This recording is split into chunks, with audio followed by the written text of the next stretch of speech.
ప్రవణం వందే రమ్యజామాతరం మునిం లక్ష్మీనాథసమారంభాన్ నాథయామునమధ్యమాం అస్మదాచార్యపర్యంతాం వందే గురుపరంపరాం యో నిత్యమచ్యుతపదాంబుజైర్యుగ్మ వ్యామోహతస్థితరాణి తృణాయ మేనే అస్మద్గురోర్భగవతోస్య దయైకసిన్ధో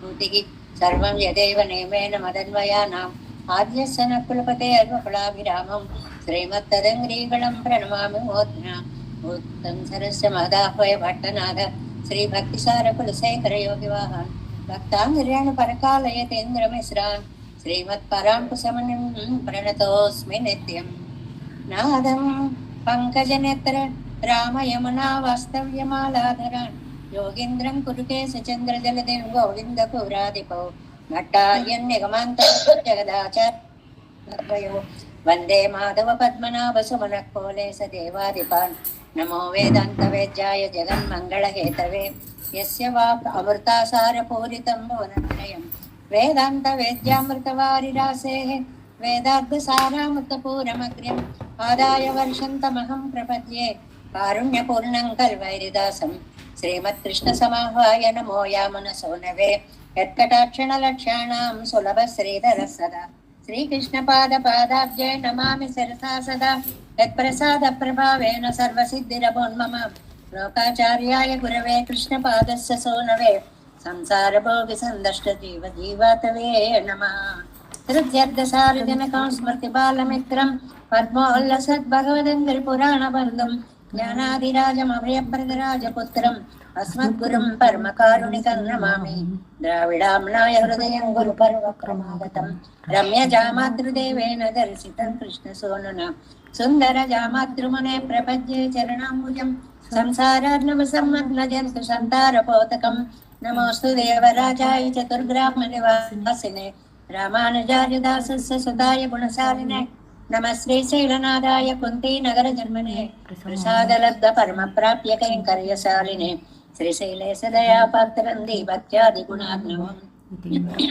యతేంద్ర ప్రవణం వందే రమ్య రామాతరం మునిం శ్రీరంగ సింహగిరిదేశక పాదసేవా ప్రాప్తాఖిల ద్రవిడ వేద రహస్య జాతం శ్రీ గౌతమాన్వయజమాశ్రిత భాగదేయం గోపాల దేశకమహం శరణం ప్రపద్యే కౌశికాన్వయ సంజాతం వెంకటార్యతనోభవం వేదాంతాచార్య సశిష్యం ఉడైవర్లుమాం భజే శ్రీమద్ వెంకటరంగార్య శిష్యం సశిష్య సేవదినం శ్రీ లక్ష్మణార్య సంశ్రయే దేవి దివ్యే ఓం అస్మద్గురుభ్యో నమః భక్తామృతం విశ్వజనానుమోదనం సర్వార్గదం సిద్ధిశతగోపవాङ्मयं సహస్రశాఖోపనిషత్ సమాగమం నమామ్యహం ద్రావిడ వేద సాగరం திருவழிதினாடென்னும் தென் குருகூரென்னும் மறுவினியவன் பொருளென்றும் கர்மரைகள் அந்தாதி செய்தான் அடியினையே எப்பொழுதும் சிந்தையாய் நெஞ்சே தெளிந்து மனத்தாலும் வாயாலும் வன்பொருகோர் பேணும் இனத்தாரை எல்லாதிரைஞ்சேன் தனத்தாலும் தேதும் குறைவிலே நந்தை செலவோ பண்பாதங்கள் யாம் உடைய பத்து ஏந்த பெருங்கீர்த்தி ராமானுசமனிதம் வாயந்த மலர்பாதம் வணங்குகின்றேன் ஆயந்த பெரும் செய்ரார் செடகோபன் செந்தமிழ் வேதம் தரிக்கும் பேராத உள்ளம் பெறா வாங்கிழன் சோலை மதிலரங்கள் வன்புகள் மேல் ஆன்ற தமிழ் மறைகள் ஆயிரமும் என்ற முதல் தாய் செடகோபன் மயம் பால் வளர்த்த இதத்தாய் இராமானுசன் மிக்க விரை நிலையம் மெய்யாமயன் நிலையம் தக்க நெறியும் தடையாகி தொக்கையிலும் ஓழ்வினையும் வாழ்வினையும் போதும் குருகை எருவோன் யாழிசை வேதத்தியல் நம்மாழ்வார் திவ்ய திருவடிகளே சரணம் எம்பெருமானார் திவ்ய திருவடிகளே சரணம் ஜீயர் திவ்ய திருவடிகளே சரணம் ஓம் அஸ்மத் குருభ్యో నమః. జై శ్రీమన్నారాయణ. భాగవత గోష్ఠికి దాసోహాలు సమర్పిస్తూ ఏదైనా ఒక విషయాన్ని అనుభవించినప్పుడు ఎంత ఆనందం ఉంటుందో దాన్ని తలుచుకున్నప్పుడు ఆనందం ద్విగుణీకృతం అవుతుంది అని లోకంలో ఒక మాట ఉందని. అలాగా మన సమావేశాన్ని గురించి ప్రత్యక్షంగా అనుభవించినటువంటి వాళ్ళది ఒక ఆనందం అయితే దాన్ని చూసి తలుచుకొని ఆనందించేటువంటి మీ ఆనందం రెట్టింపులాగా కనిపిస్తోంది. అంత ఆనందాన్ని మనకి నమ్మాళ్ళవార్లు వర్షింప చేస్తున్నారు అన్నమాట. అందుకనే ఆ నమ్మాళ్ళవార్ల యొక్క శ్రీపాదాలను నేను ఆశ్రయిస్తాను, ఆయన యొక్క నామాన్ని నేను అనుసంధానం చేస్తాను అంటారు కంబనాటాళ్వాన్ శటగోపరందాది అనేటువంటి దివ్య ప్రబంధంలో 60వ పాసురంలో. ஆட்செய்யலாவதெல்லாம் செய்து அடியடைந்தேன் அதன்றி தாட்செய்ய தாமரையும் தலையே தன் குருகோர் நாட்செய்ய பூந்தடை மாறன் என்றே இனி நாட்கரித்து கோட்செய்யலாவதுண்டே ఎంత నారుయర్ కూతినొక్కే. ఏమి విశ్వాసంతో చెప్తారో చూడండి మనకి కంబనాటాళ్వాన్ మహనీయులు. ఏమండి, ఆట్ చెయ్యలావదు ఎల్లాం செய்து, ఒక దాసుడు ఏమి కైంకర్యాలు చేస్తారు చెప్పారండి ఇందులో. ఆ కైంకర్యాలు ఏమిటండి? ఒకటి, మొట్టమొదటిది పాదాలకి దాసోహము సమర్పించడం, రెండవది పూజించడం, మూడవది నామానుసంధానము చేయడము. ఇవి కైంకర్యం చేయడం అంటే. తర్వాత చేసే సేవలన్నీ ఇందులో అంతర్భూతాలే అవుతాయి. ముందు పాదాలని మనసా ధ్యానిస్తే తప్ప సేవ అనేటువంటి దానికి ఏకాగ్రత కుదరదు అని. అడియడైందే, అలా నమ్మాళ్ళవార్ల యొక్క శ్రీపాదాలని నేను ఆశ్రయించాను. అంతేనండి. అదువన్రీ అబ్బెబ్బే, అంతేకాదండి. తాళ్ చెయ్య తామరై ఎంతలయ్యేత్తనన్, శ్రీపాదాలు తామర పువ్వుల్లాంటి శ్రీపాదాలు, వాటిని నా శిరస్సు మీద పెట్టుకున్నాను. అంతేకాదు, తన్ కురుహోర్ నాళ్ చెయ్య పూతొడై మారన్ ఎన్నేన్, ఎంత అందమైనటువంటి తన్ కురుహోర్, చల్లనైన తిరుక్కురుహోర్ అంటే మనకిష్టమైన వాళ్ళని తలుచుకుంటేనండి ఆ ఆనందంతో హృదయం అంతా చల్లబడిపోతూ ఉంటుంది. కురుహూర్ అనేటప్పటికే కంబనాటాళ్వానికి హృదయం అంతా కూడా ఆనంద తరంగితమైపోతుంది అనమాట. అంతేకాకుండా అక్కడ చల్లని జల సమృద్ధి కూడా ఉంది. పొరునల్ తామ్రపర్ణి నదీ జలాల వల్ల. అలాంటి తిరుక్కురుహూరులో అవతరించిన నాళ్ చెయ్య పూతొడై, అప్పుడే వికసించి ఎంతో అందంగా ఉన్న ఆ తొడై ఏదండి? పూమాల, వకుళమాలిక, పొగడమాలని సాక్షాత్తుగా పెరుమాళ్ళు నమ్మాళ్ళవార్ల యొక్క కంఠసీమని అలంకరింపచేసినటువంటి ఆ మాలని ధరించిన వకుళాభరణం వందే అంటామే. అలాంటి నమ్మాళ్ళవార్లని మారన్ ఎన్రేన్, ఆయనకి మేము మారన్ అనే పేరు ఉందని తెలుసుకున్నామండి. ఈ ప్రాకృతికమైనటువంటి మార్పులు రాకుండా హుంకరించిన సెడగోపులు మారన్ అందగాడు అనేటువంటి ఒక విశేషమైన నామ అనుసంధానాన్ని కూడా మేము చేశామండి. ఇలా చేసిన తర్వాత ఈయనే ఇలా ఆళ్వార్లకు నేను దాసుడినైన తర్వాత ఎంతంగా 6 ఇయర్ నాள் குறித்து కూతినక్కు పోల్ చెయ్యలావదు, నా శరీరంలో నుంచి ప్రాణము ఎప్పుడైతే వెళ్ళిపోతుందో ఆ సమయంలో యముడు వస్తాడేమో అని కూతినెక్కు పోల్ చెయ్యలావదు, యముడు వచ్చి బాధించేటువంటి స్థితి ఉండునా. యమదూతలు మన వైపుకు రానే రారు, నరకం మనకి రానే రాదు. పెరుమాళ్ల సన్నిధికే మనం చేరతాము. ఎప్పుడు ఏం చేయాలి? నమ్మాళ్ళవార్లకి కైంకర్యం చేస్తే. ఆ కైంకర్యం ఎలా ఉంటుంది? ఆయన పాదాలనే ఆశ్రయిస్తే. ఓ మనస్సా నమ్మాళ్ళవార్ల యొక్క పాదాలను తలుచుకుంటూ ఉండమ్మా. ఏమీ చేయక్కర్లేదండి. నమ్మాళ్ళవారి దివ్య తిరువడిగలే శరణం అనుకుంటే చాలటండి. పాదాలనే నాకు రక్షగా భావిస్తున్నాను అని అనుకుంటే చాలు. ఇంకొకటి ఏమిటండి? ఆయన నామాన్ని ఒక్కసారి అనుసంధానం చేస్తే చాలు. ఎలాంటి ఆయన? మారన్ అందగాడ, ప్రాకృతిక వికారాలు చేరకుండా ఉన్నటువంటి మహనీయుల, అలాంటి మహానుభావుల యొక్క పేరుని అనుసంధానము చేసుకోవాలి. అప్పుడు మనం ఈ ఒక్క నామాన్ని నమ్మాళ్వార్ దివ్య తిరువడిగళే శరణం అన్నామనుకోండి, నమ్మాళ్వార్ అనే నామాన్ని చెప్పినట్టు అవుతుంది. దివ్య తిరువడిగళే శరణం అంటే వారి పాదాలనే నమ్ముకున్నాము అనే అర్థం వచ్చేస్తుంది. రెండూ కలిసి ఒక్క నామాన్ని అనుసంధానం చేసుకుంటే చాలు. నమ్మాళ్వారి దివ్య తిరువడిగళే శరణం. ఏమిటండి అలా అనుకుంటే ఇంకా నాకు యముడు రావడము అనేటువంటి భయము ఉండదు. నా దరిదాపులకు కూడా అలాంటి దుఃఖ గడియలు రానే రావు. ఆనంద మార్గంలో నేను ప్రయాణం చేస్తాను అని కంబనాటాశ్వాన్ని చెప్తూ, మీరు కూడా అలాగే చేయండి. మీరు కూడా నమ్మాళ్వార్ల యొక్క పాదాలను మనసులో ఉంచుకొని నమ్మాళ్వార్ల యొక్క నామాన్ని చక్కగా అనుసంధానం చేయండి అనేటువంటి విషయాన్ని ఇందులో చక్కగా చెప్తున్నారు. అలాంటి నమ్మాళ్వార్లు అనుగ్రహించినటువంటి సామవేద సారమైనటువంటి తిరువాయిమొഴി దివ్య ప్రబంధంలో 4వ పదిలోకి మనం ప్రవేశించేసాం. ఏ పదికి ఆ పదే విశేషాలను మనం చాలా సార్లు చెప్పుకున్నాం.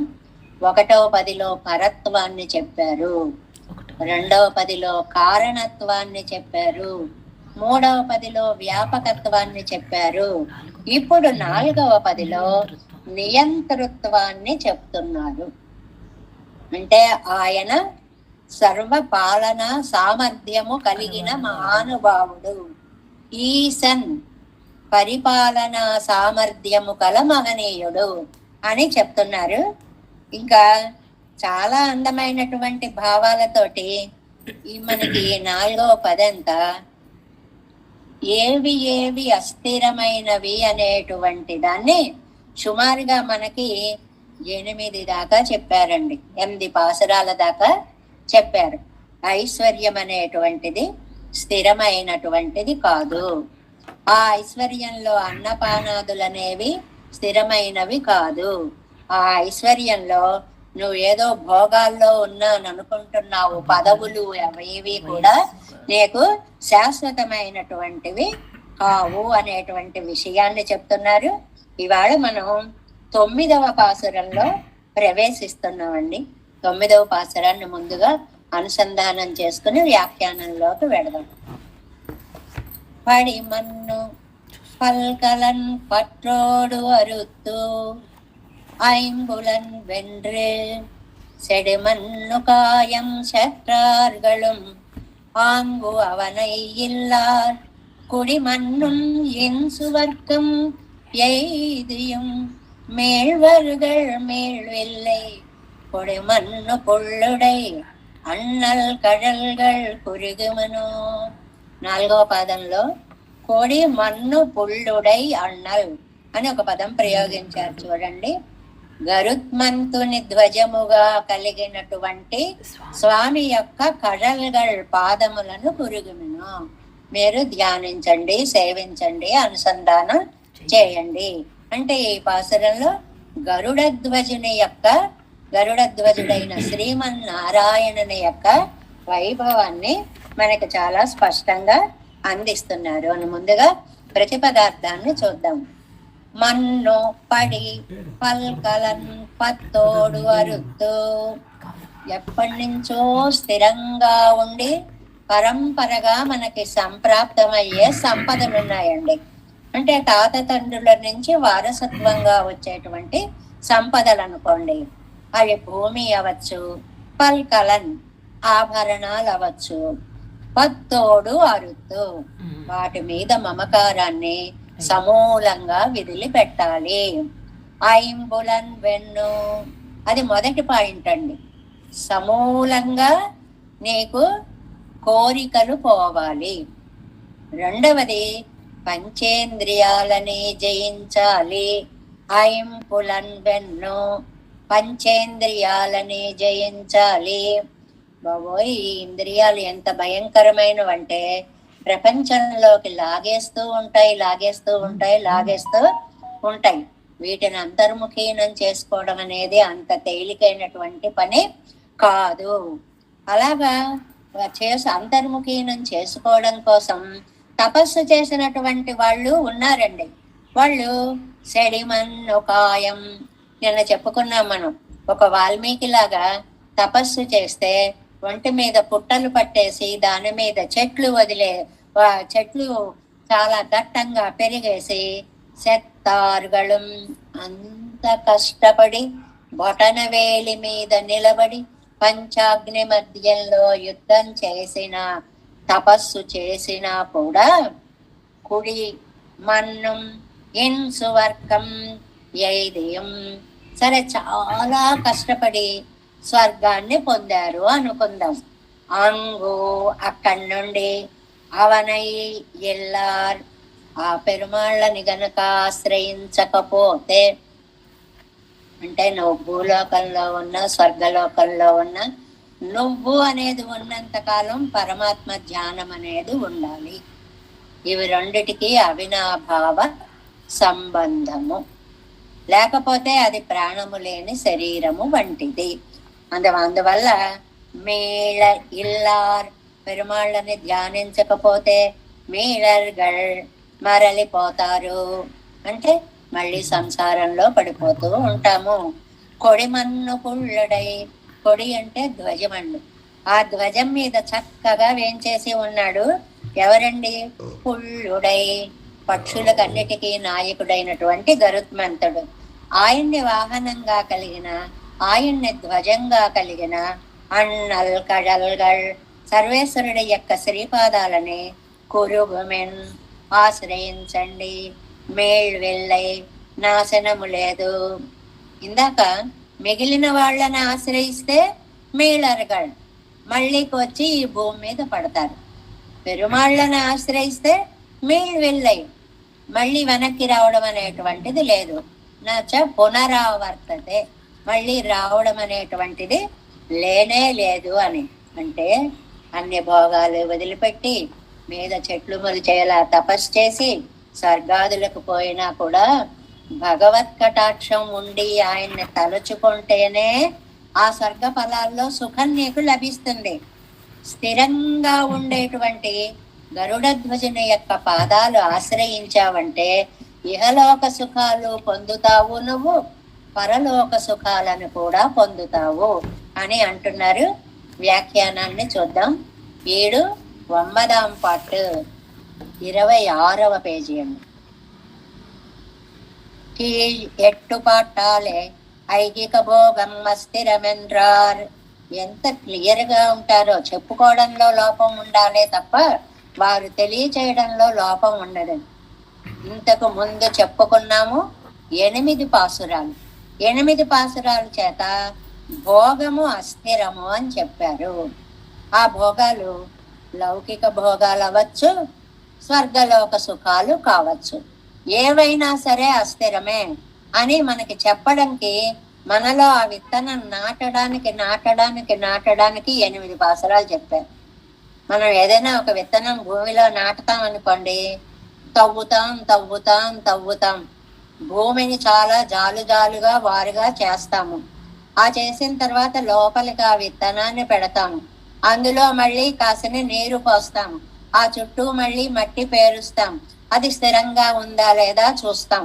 అంత ప్రయత్నం చేస్తే ఆ బీజము మొలకెత్తడానికి అవకాశం చక్కగా వస్తుంది. అలా మన మనస్సులో ఐశ్వర్యాలు అస్థిరాలు అనే బీజాన్ని నాటడం కోసం 8 పాసురాల్లో మనకి ఎన్నో విశేషాలని పాసుర మూలంగా నమ్మాళ్వార్లు అనుగ్రహిస్తే వ్యాఖ్యాన రూపంగా నంబిళ్ళయ్య గారు అనుగ్రహించారు. ఇప్పటికి మనకు ఒక ఉద్దేశం స్థిరపడాలి. ఏమని? ఇవన్నీ అస్థిరాలండి. ఆ చిన్న విషయం తెలుసుకుంటే చాలు. మీరు అందులో ఉంటూ దాని గురించి తెలుసుకోవడం చాలా కష్టం అని. అది ఇక్కడ నమ్మాళ్వారు చెప్పే విషయం. సుఖాలు అనుభవిస్తూ ఆ సుఖాలు మనకి శాశ్వతాలేమో అనే భ్రమలో ఉన్న సమయంలో అవి అశాశ్వతాలు అని తెలుసుకోవడం చాలా కష్టం. నమ్మడం. ఇదిల్ అంటే ఈ 9వ పాసురంలో కాయిక క్లేశాత్మకమాన తపస్సై పణ్ణి. శరీరాన్ని ఎంత కష్టపడితే తపస్సు చేస్తామండి. తపస్సు అంటేనండి అడవులకు వెళ్ళిపోయి చెట్ల కింద కూర్చుని ముక్కు మూసుకొని పెరుమాళ్ళని ధ్యానం చేయడం అనుకుంటాం. కానీ ఇంకా విశిష్టమైన అర్థం ఒకటి ఉందండి. తప భోగ సంకోచే. మనం అనుభవించేటువంటి భోగాలని తగ్గించుకోవడానికే తపస్సు అని పేరు. చిన్న స్థానం నుంచి మొదలు పెడతాం అనుకోండి, రోజుకి 4 సార్లు తినేవాళ్ళం, 3 సార్లకు వస్తే అది తపస్సే. 3 సార్లు అది 2కి వస్తే అది తపస్సే. క్రమక్రమంగా ఇంద్రియాలని స్వాధీనంలోకి పెట్టుకోవడం, తినాలి అని ఉన్నా కూడా కంట్రోల్ చేసుకోగలగడం, భోగ సంకోచత్వము తపస్సు. ఆ తపస్సు అలాంటిది. ఎలాంటి తపస్సు చేశారండి?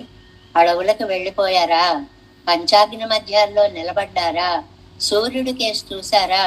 2వ అధ్యాయంలో చెప్పారు కదండి, ఈ భ్రూమండలం మధ్యలో దృష్టిని కేంద్రీకరించారా? ఎంత కష్టం అండి అది. దృష్టిని ఇక్కడ కేంద్రీకరించడం అనేటువంటిది ఎంత కష్టమైన యోగ సాధనంతటిని చెప్పారండి తపస్సుగా. అలాంటి కాయిక క్లేశాత్మకమాన తపస్సై పణ్ణే, శరీరాన్ని కష్టపెట్టే తపస్సుని చేసి అంద తపఫలం స్వర్గమాగక్కొండు. సరే, తపస్సు చేస్తే ఏమొచ్చిందండి? స్వర్గం వచ్చింది. స్వర్గత్తై ప్రాపిక్కుం పోదు భగవత్ ప్రసాదం వేణు. అక్కడికి వెళ్ళాలన్న భగవంతుడి యొక్క కటాక్షము ఉండి తీరవలసినదే. నీకు ఎక్కడికి వెళ్ళాలన్నా ఇప్పుడు మనకి చూడండి, ఓ వీసా ఉంటే గాని ఆ లోపలికి వెళ్ళడమే ఉండదు. చిన్నది ఊరికే లౌకికంగా ఉపమానం చెప్పుకోవడం అనమాట. అది లేకపోతే ఆ లోపలికి రానిస్తారండి? ఎక్కడినిస్తారండి? పరిగణిస్తారండి? చూడనిస్తారండి? నువ్వు ఏది చెయ్యి, ఇది ఎలా అవసరమో అలాగ మనకి ఒక అందమైనటువంటి భగవత్ ప్రసాదము, కటాక్షము అనేటువంటి ఒక అనుమతి లభించాలి. అది ఉండాయి ప్రాపిత్తాలు అది తన్నిన్ స్వభావత్తాలే నిలయ నిల్లాది అంగెడార్. అంత కష్టపడి ఆ స్వర్గానికి వెడితే నువ్వు వెళ్ళిన స్థలం ఏమన్నా శాశ్వతమా నీకు?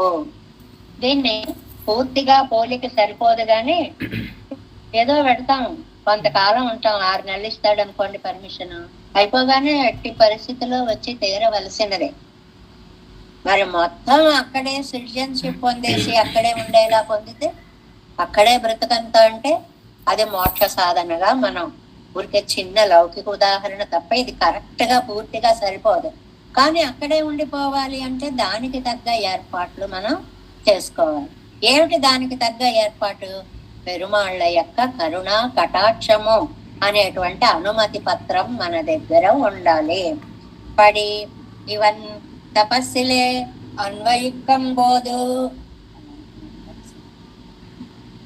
அவன் தபஸிலே అన్వయిక్కుం బోధు విడిమవై సొల్లుగిరదు. ఆ తపస్సు చేసేటప్పుడు ఏవేవి మనం విడిచిపెట్టాలో వాటిని చెప్తున్నారన్నమాట. ఏవేవి విడిచిపెట్టాలండి? మనం లౌకికమైనటువంటి ఆనందానుభూతిని అంతటినీ కూడా మనం విడిచిపెట్టాలి. ఏమేమి విడిచిపెట్టాలి? అందులో ఏమేమి వస్తాయి? పడి, భూమి, ఆస్తులు అంతస్తులు ఉంటాయి కదండి, వీటి మీద వ్యామోహాన్ని విడిచిపెట్టాలి. మన్ను పలకలన్ క్రమమాగతమాయిరిక్కర ఆభరణ జాతం. వరుసగా అనాది కాలంగా మనకు వచ్చేటువంటి ఆభరణాలు అంటే ఇది 2 రకాలుగా చెప్పారండి. భూమిని అనేకమైన ఆభరణాలని కూడా సవాసనగా వదిలిపెట్టి ఇంద్రియాలను జయించి అని ఒక అర్థంగా చెప్పారు. పడి మన్ను పలకలన్ అని విడదీసుకుంటే రాజ్యాన్ని వదిలిపెట్టాలి, ఆ భోగ సూచకమైనటువంటి ఆభరణాలని వదిలిపెట్టాలి. పడి మన్ను పలకలం కలిసి చెప్పేశామనుకోండి, వంశపారంపర్యంగా వస్తున్న రాజలాంఛనాలన్నిటినీ విడిచిపెట్టాలి. ఏం లేదు, కలిపి చెప్పుకుంటే ఒక అర్థంగా, విడదీస్తే ఒక అర్థంగా చెప్పారు అంతే. ఏదైనా సారాంశం ఏమిటి అంటే మనకు ఉన్నటువంటి ఆస్తులనన్నిటినీ వదిలిపెట్టాలి. క్రమాగతం నిన్న చెప్పుకున్నాం, ఇది మా అత్తగారికి వాళ్ళ అత్తగారి ఇచ్చిన కాసుల పేరండి, ఇది క్రమక్రమాగతంగా వస్తుందండి. దాని మీద మనకి ఎంత వ్యామోహం ఉంటుందో. అది కాసుల పేరు వడ్డాన్నమే అవక్కర్లేదండి, గంగాళాలైనా సరే, మా ముత్తాత గారు తాగిన చెంబండి ఇది, వారు తిరువారాధనకి దీన్ని ఉపయోగించేవారండి. దాని మీద కూడా మనకి చెప్పలేనంత ప్రీతి ఉంటుంది. ఇలాగా కులక్రమాగతంగా వస్తూ ఉన్నటువంటి దాన్ని అంతటినీ కూడా அன்றியே படிமண்ணு பலகலம் தன் வம்சத்தில் உள்ளார் పరంపరయ్యాగా పూండు పోరుగిற ఆభరణం ఎన్నుదల్. తన వంశంలో ఉన్నటువంటి వారు చాలా చక్కగా తరువాత వారికి అందించేటువంటి క్రమాగతమైనటువంటి ఆభరణాలన్నిటినీ కూడా, అంటే వాటిని దూరంగా పెడతాం, కానీ మనస్సులో ఎలా ఉంటుందో తెలుసా? అయ్యో అది ఉంటే ఎంత బాగుండేదో వేసుకునేవాళ్ళం, అయ్యో అది ఉంటే ఎంత బాగుండేదో ఉపయోగించుకునేవాళ్ళం. ఇచ్చేశాక కూడా బాధపడే వాళ్ళు ఉన్నారండి బోళ్ళు మంది. చాలా సహజం. ఏమిటో అది ఇచ్చేసాం కానండి, ఉంటే చాలా బాగుండేదండి అనుకునే వాళ్ళు లేరు. అలాగ కూడా అనుకోకూడదు. సవాసనగా పత్తోడరుతూ సవాసనగా వదిలిపెట్టాలి. ఇంకా దాని మీద మన మనసు ప్రసరించకూడదు. అవత్తై విట్టు వర్తిక్కై అన్రికే వాసనయ్యం పోగై, వాటిని తలుచుకోవడం కాదు, సవాసన మనస్సుకుండే సంగం, అది ఉంటే బాగుంటుంది అనే మనస్సు కలయిక, అంత భావం కూడా దాని మీద మనకి ఉండకూడదు. నెంబర్ 1 అంటే ఏంటి? ఆస్తులని గాని కులక్రమాగత ఆభరణాలు గాని విడిచిపెట్టి వాటి యందు సవాసనగా సంఘాన్ని కూడా విడిచిపెట్టాలి. అది నెంబర్ 1, ఫస్ట్ పాయింట్. రెండోది ఏంటండి? ஐம்புலன் வென்று அவத்தில் ருச்சிக்கடியான ஸ்ரோத்ராதிகள் விஷயங்களில் పోగాదపడి என்று. అవన్నీ అలా మనకు కావాలి కావాలి కావాలి అని అనిపించేయడానికి మూలం ఏమిటండి? అడియాన శ్రోత్రాదిகள். మూల కారణం కన్ను, కాలు, చెవి, ముక్కు, ఈ ఇంద్రియాలు ఉన్నాయే, ఈ అనుభవం వల్ల వాటిని మనం కావాలి కావాలి అనుకుంటాం. ఈ ఇంద్రియాలన్నీ వాటి మీదకి ప్రసరిస్తూ ఉంటాయి, అవే గుర్తుకు వస్తూ ఉంటాయి. అయ్యో అది లేదే అని అనిపిస్తూ ఉంటుంది. అలాంటి భావము కూడా ఉండకూడదు. ఇంద్రియాణి పురాజిత్వా. ఇక్కడ రామాయణంలో ఒక మంచి శ్లోకాన్ని మనకే అందించారండి. ఏంటంటే, భోగాలు వదిలేండి, అంతకంటే కష్టం భోగాల మీద ఉన్న సంగమం వదిలేండి. ఈ పాయింట్ బాగా గుర్తుపెట్టుకోవాలి. భోగాలు వదిలేండి, వదిలేసాం, మన దగ్గర ఏం లేవు, కానీ అయ్యో అది ఉంటే బాగుండేది అనే సంగమాన్ని కూడా వదిలిపెట్టేయాలి. రాజలాంఛనాలైన ఆభరణాదులన్నీ కూడా వదిలిపెట్టేయాలి. మరి అవి లేకుండా ఉండడానికి ఏదండి కారణం? ఇంద్రియ జయము. ఇంద్రియాలను జయించాలి. ఇంద్రియాలను జయించడం చాలా చాలా కష్టం. పూర్వం చాలా సార్లు మనం ఎన్నో కథలు చెప్పుకున్నాం. అంత కష్టమేం కాదు అని తండ్రిని ఎదిరించినటువంటి కుమారుడు ఓడిపోయి తండ్రి చేత పట్టుబడ్డాడు అనే కథని చాలా సార్లు చెప్పుకున్నాం కదండి. మనం ఆ కథల్ని ఇక్కడ గుర్తుకు తెచ్చుకోవాలి అన్నమాట. ఇప్పుడు యుద్ధంలో రావణాసురుడు మరణించాడండి. మరణించిన తర్వాత మందోదరి ఆ యుద్ధ భూమికి వచ్చింది భర్త శవాన్ని చూడడం కోసమని. గొల్లుమని ఏడ్చింది. అప్పుడు ఆవిడే చెప్పిందండి, ఏష నారాయణ శ్రీమాన్ క్షీరార్ణవనికేతన. అయ్యయ్యయ్యో, ఈయన సాక్షాత్తు శ్రీమన్నారాయణుడయ్యా. ఆ పరమపదం నుంచి, ఆ వ్యూహ పాల్కడల నుంచి బయలుదేరి రాముడిగా వచ్చి అవతరించాడయ్యా అని నీకు ఎంత చెప్పానయ్యా, నువ్వు వినలేదు అని అక్కడ ఒక సత్యాన్ని చెప్తుందండి మండోదరి. ఏమని చెప్తుంది? ఇంద్రియాణి పురాజిత్వా జితం త్రిభువనం త్వయా స్మరద్భిరివ తద్వైరం ఇంద్రియైరేవ నిర్జితః. చాలా బాగుంటుంది ఈ శ్లోకం అనిపిస్తుంది చదువుతుంటే. ఎందువల్లంటే, ఓ రావణ, ఈ ఇంద్రియాలన్నీ కంట్రోల్ చేసేసావు. కంటిని, చెవిని, నాలుకని, అన్ని సర్వేంద్రియాలని కంట్రోల్ చేసేసి త్రిభువనాలు జయించాడు రావణాసురుడు. అంత ఘోరమైన తపస్సు చేశాడు. ఆయన తపస్సు గొప్పతనం అదొక పెద్ద చాప్టర్ కదండి. అంత అద్భుతంగా తపస్సు చేస్తే ఆ ఇంద్రియాలన్నీ అనుకున్నాయిట, మన్నింత నొక్కి పట్టేస్తాడా ఎప్పటికైనా ఈయన మీ పగ తీర్చుకోవాలి అనుకున్నాం. అసలు ఆ శ్లోకం చూడండి ఎంత బాగా చెప్పారు. ఆ ఇంద్రియాలు నొక్కేస్తున్నావా, మమ్మల్ని ఎంత అణగగొట్టేస్తున్నావా, ఎప్పటికైనా నీ మీద పగ తీర్చుకుంటాం. స్మరద్భిరివ తద్వైరం. ఆ ఇంద్రియాలన్నీ అనుకున్నాయట, ఏ రండి అటాక్ చేసేద్దాం, ఒక్కసారి రండి అని విజృంభించేశాయి. ఆ విజృంభణలో మనస్సు ముందు పరుగులు తీసింది. సీతమ్మని తీసుకురావాలనిపించింది, చూడాలనిపించింది, పలకాలనిపించింది. అన్ని ఇంద్రియాలు విచ్చలవిడిగా చెలరేగిపోయాయి. స్మరద్భిరివ తద్వైరం ఇంద్రియైరేవ నిర్జితః. ఆ వైరాన్ని గుర్తు పెట్టుకొని ఆ ఇంద్రియాలు నిన్ను ఓడించాయి మళ్ళీ. అందుకే ఇలా యుద్ధ భూమిలో పడి ఉన్నావు.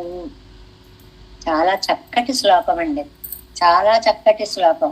ఎందువల్ల అంటే అంత చక్కదనం ఏమిటి అని అంటే, తపస్సు చేయడానికి ఇంద్రియ జయము ఎంతో మూలం. దాన్ని జయించడం అనేటువంటిది సామాన్యులకి సాధ్యం కాదు.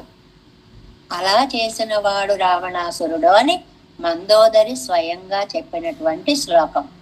తర్వాత చమత్కారంగా ఒక మాట అంది.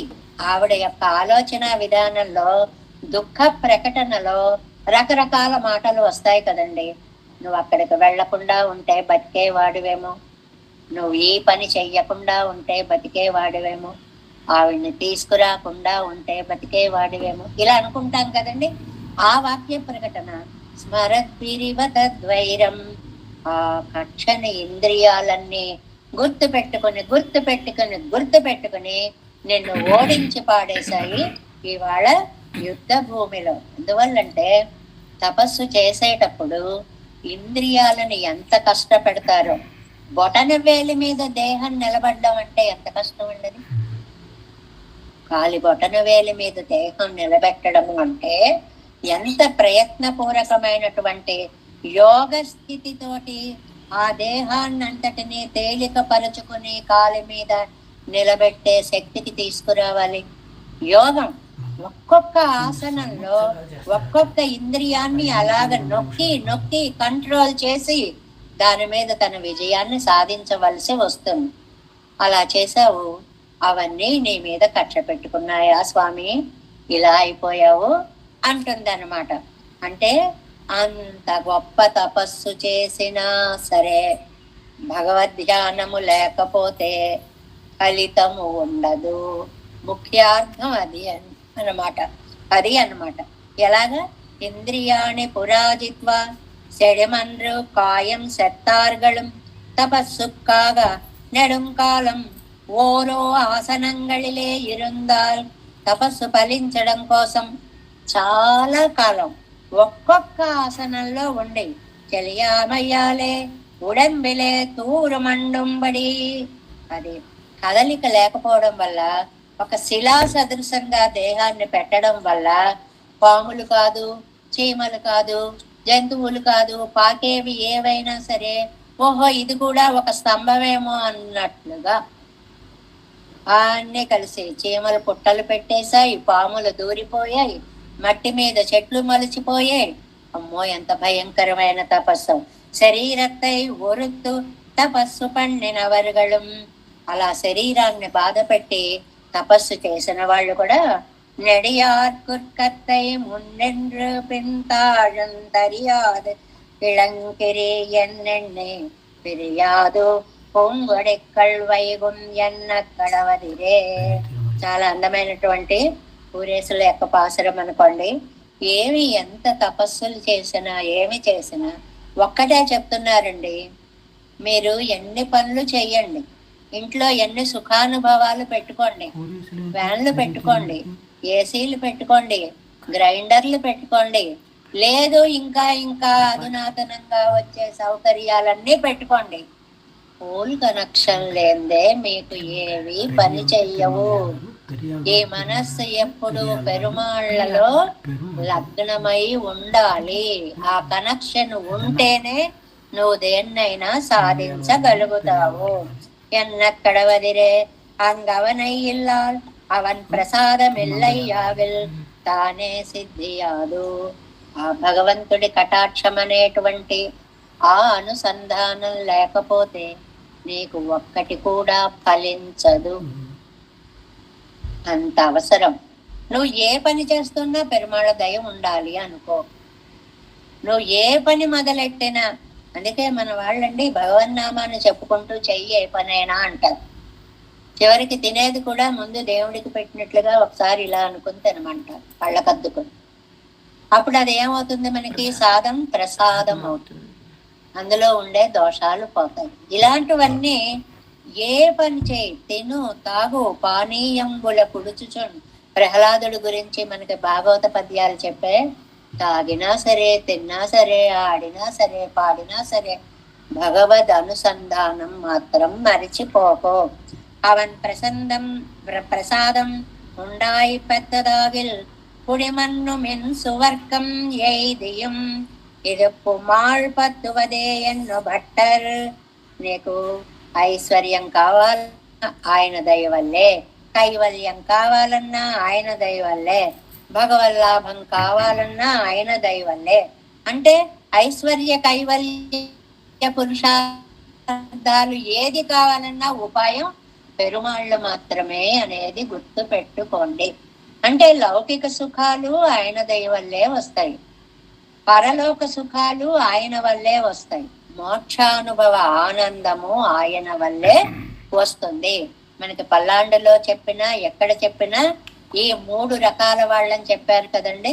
ఐశ్వర్యార్థులు, కైవల్యార్థులు, మోక్షార్థులు 3 రకాలుగా ఉంటారు.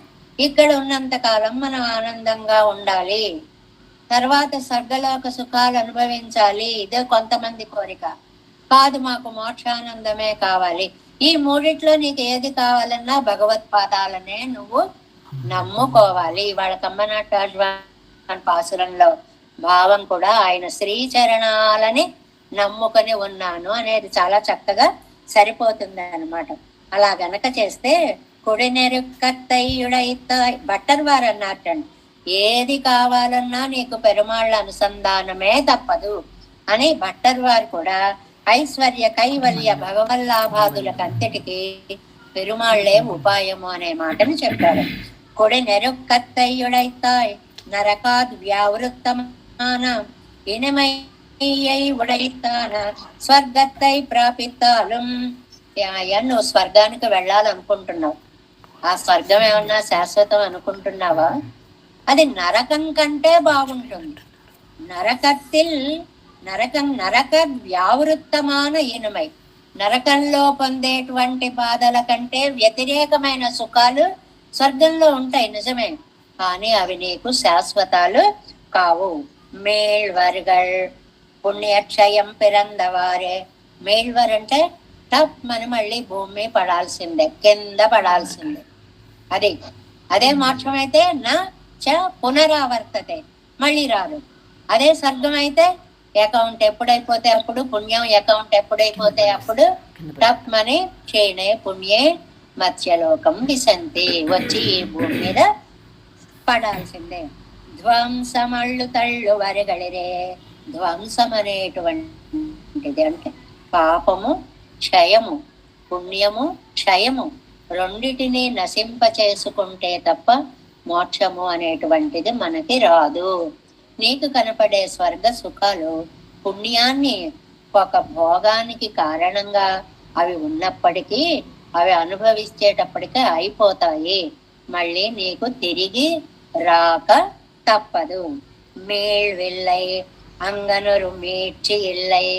అదే మోక్షాన్ని గనక నువ్వు పొందావు అంటే నీకు మీళ్వు ఇల్లై, వెనక్కి రావడం అనేది ఉండదు, ఆనందానుభవాన్నే నువ్వు పొందగలుగుతావు. అంగన్వరు మెచ్చి ఇల్లై అవనుడయ్య పుణ్యத்துக்கு క్షయమిల్లయ్యే ఎప్పటి. ఎంత స్పష్టంగా చెప్తారో, మళ్ళీ మనకు అర్థం కాదేమో అని. అలా భగవద్ధ్యానము చేసి ఆయన స్థానాన్ని చేరితే మనకి క్షయం అనేది ఉండదు. మన పుణ్యానికి ఎప్పుడు ఆనందాన్ని అనుభవిస్తాం. ఎప్పుడు? కృష్ణం ధర్మం సనాతనం, సనాతన ధర్మమూర్తి అయినటువంటి శ్రీకృష్ణుణ్ణి ధ్యానించండి. అందువల్లే కృష్ణనామాన్ని ఎప్పుడు అలాగ ధ్యానిస్తూ గోవింద గోవింద కృష్ణ అనుకుంటూ ఆ నామాలన్నిటినీ తలుచుకుంటూ ఉండాలి. ఎందుకంటే సర్గేపి పాపభూతస్య క్షయిష్ణో నాస్తి నిర్వృతి. స్వర్గానికి వెళ్ళినా కూడా ఆ అనుభవాలు అయిపోగానే పడిపోయేటువంటి వాడికి ఇంకా ఆనందం ఎక్కడ దొరుకుతుంది? కొడుమన్ను పుల్ కొడియాయ్ మన్నా నిన్న పుల్. మరి ఏం చేయమంటారండి మమ్మల్ని? ఏమండి, మీకు ఎంత అద్భుతమైనటువంటి పుణ్యమూర్తి దొరికాడండి. గరుడ ధ్వజుడు, గరుడ వాహనుడు, రెండు రకాలుగాను చెప్పుకోవాలి. కొడియాయ్ మన్నా నిన్నుళ్ళ పొళ్ళు. పరమాత్మకి ధ్వజముగా ఎగురుతూ ఉన్నటువంటి మహనీయుడు అంటే గరుడ ధ్వజుడు శ్రీమన్నారాయణుడు. గరుత్మంతుణ్ణి ధ్వజంగా కలిగినటువంటి వాడు. తన్నై ఆశ్రయితారయ్యం తనకు వ్యావర్తక విశేషణమాగ పళ్ళు మవన్యంగై. ఈ మాటలు తరచుగా వస్తున్నాయి, కొంచెం జాగ్రత్తగా వింటే అర్థమైపోతాయి. తనని ఆశ్రయించే వారికి తనకు వ్యావర్తక విశేషణంగా తీసుకున్నాడు.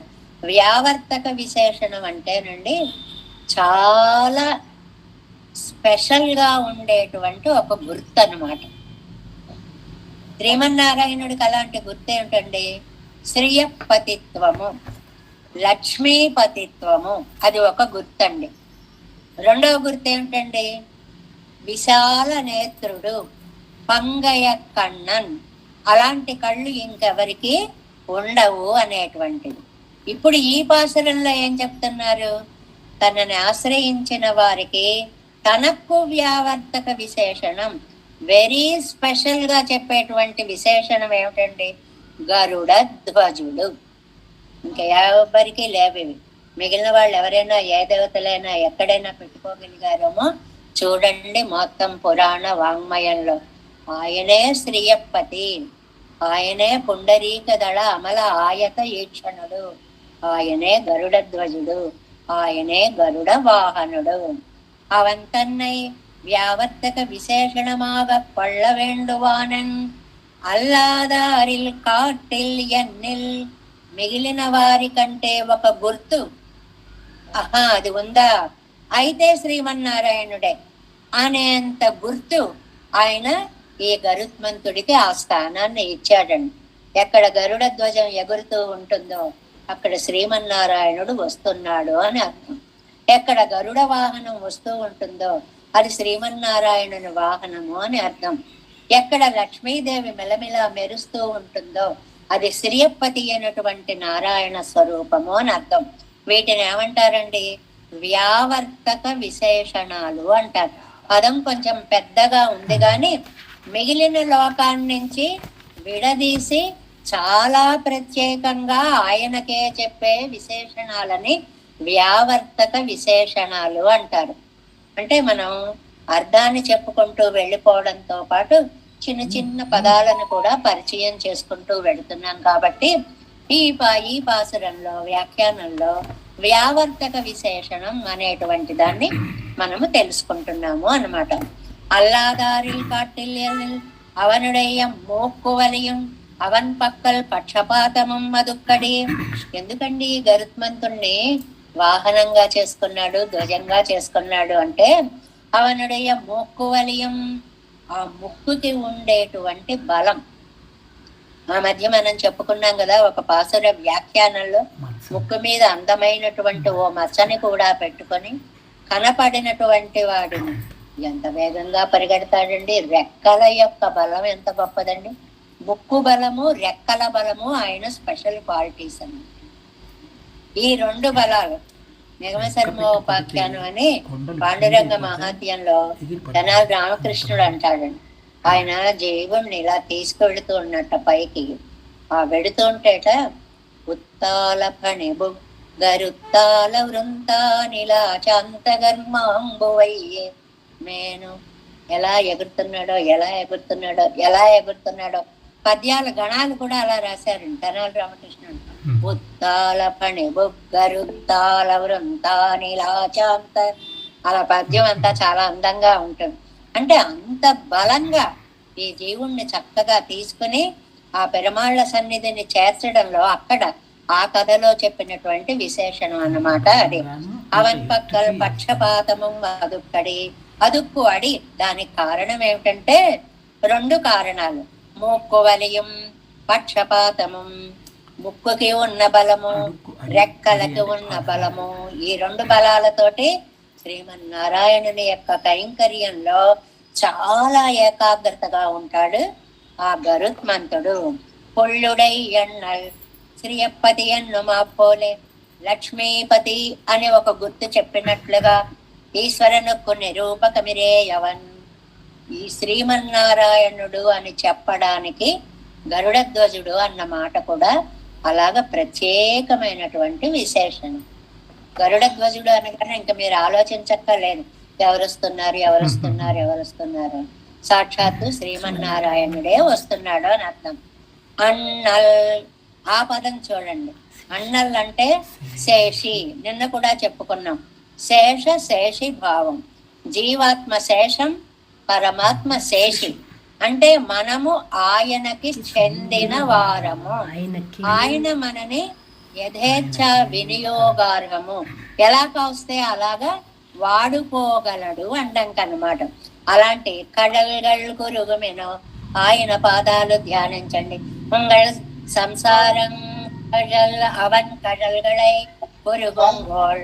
సంసారమనే కళ్ళు పాదాల నుంచి పోవాలంటే ఆయన పాదాలని ఆశ్రయించండి.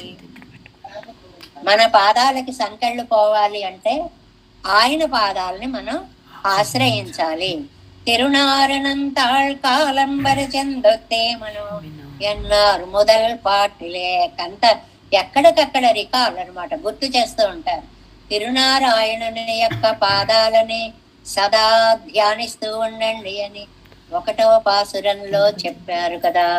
ఇంగే పుళ్ళుడై అన్నల్ కడల్గల్ కురిగిమను. ఈ పాసురంలో ఎలా గరుత్మంతుని వాహనంగా కలిగినటువంటి, గరుత్మంతుని ధ్వజముగా కలిగినటువంటి పెరుమాళ్ళని మీరు సేవించండి. అవలోపాది ఇవనం అంగైత్తుకు నిరూపక ధర్మం ఎండ్ర. వాటిని అమ్మ ఎలాగైతే నిరూపక ధర్మము, అలాగే ఈ గరుత్మంతుడు కూడా స్వామికి నిరూపక ధర్మమై ఉన్నాడు అనేటువంటి విషయాన్ని ఇక్కడ లక్ష్మిలాగే ఒక గుర్తు చెప్పాలంటే గరుత్మంతుణ్ణి చెప్పాలి అనేటువంటి దాన్ని ఈ పాసరంలో మనకి అందించారు. 9వ పాసరం. పడిమన్ను పల్కలన్ పట్టోడరుత్తు ஐம்புலன் வென்று செடுமண்ணு காயம் செத்தார்களும் ஆங்கு அவனை இல்லார் குடிமண்ணும் என் சுவர்க்கம் எய்தியும் மேழ்வர்கள் மேல்வில்லை கொடுமண்ணு புள்ளுடை அண்ணல் கடல்கள் குருகுமினோ.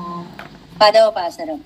குருகமிக உணர்வத்தொடு நோக்கி எல்லாம் விட்டா இருகல் இறப்பு என்னும் ஜானிக்கும் அப்பயன் எல்லையில் சிறுக நினைவதோர் பாசம் உண்டாம் பெண்ணும் வீடில்லை மறுகளில் ஈசனை பற்றி விடாவிடில் வீடு அகுதே.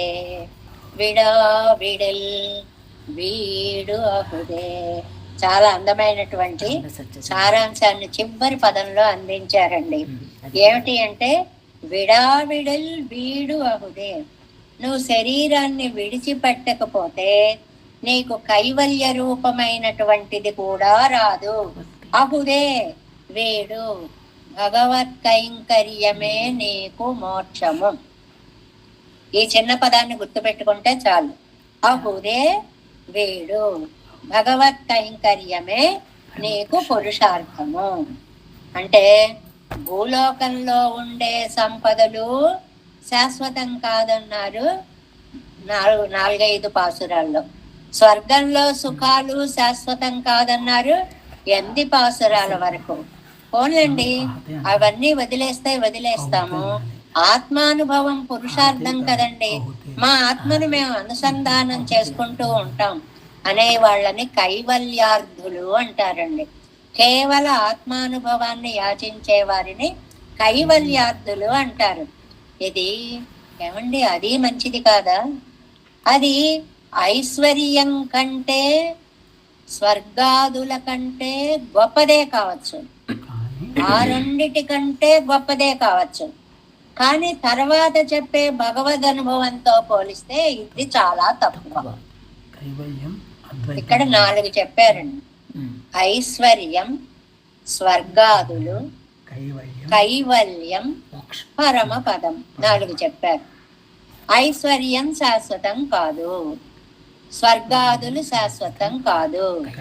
ఈ రెండిటి కంటే కొంచెము గొప్పదే కైవల్యము. కానీ మోక్ష పురుషార్థ వైభవం తెలిస్తే ఈ 3వదైన కైవల్యం కూడా శాశ్వతము కాదు కాదు కాదు అని అంటున్నారన్నమాట. ఈ 4లో మనకి చాలా అందమైనటువంటి చాలా సిద్ధాంత విషయాలని చెప్పారండి. 4వ 10 అంతా తీసుకుంటే, ఈ తిరువాయుమలి ఒక్కటే కాదండి, 4వ 10 అంతా మనం తీసుకున్నాం అనుకోండి, దీన్ని గుర్తు పెట్టుకోవడానికి పెద్దలు మనకి ఒక అందమైనటువంటి క్లూ ఇచ్చారండి. 10 పదులు ఉన్నాయి. 4వ 10లో 10 పదులు ఉన్నాయి. ఈ 10 పదుల్లోనూ 2, 4, 6, 8 ఈ 4 తిరువాయుమొజులు నాయికావస్థతో చెప్పారటండి పెరుమాళ్.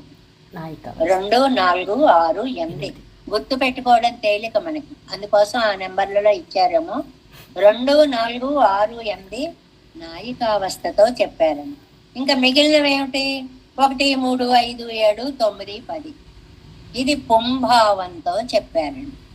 ఇది పుంభావంతో చెప్పారు. మనకి ఆళ్వందార్లు గీతార్థ సంగ్రహం అనేటువంటి దాంట్లో గతిత్రయ సమూలత్వం, గతిత్రయము 3 విధాల నువ్వు ప్రయాణం చేస్తావు అని చక్కగా చాలా పెద్ద వివరణ ఉంటుందండి అక్కడ. ఐశ్వర్యార్థివా నెంబర్ 1, కైవల్యార్థివా నెంబర్ 2, భగవల్లాభార్థివా నెంబర్ 3. ఈ 3టికి కూడా స్వామే ఉపాయం. ఐశ్వర్యం కావాలన్నా ఆయన కాళ్లే పట్టుకోవాలి, లేదండి కైవల్యం కావాలన్నా ఆయన కాళ్లే పట్టుకోవాలి. ఇప్పుడు ఈ 10వ పాసురంలో చెప్పే విశేషం అది.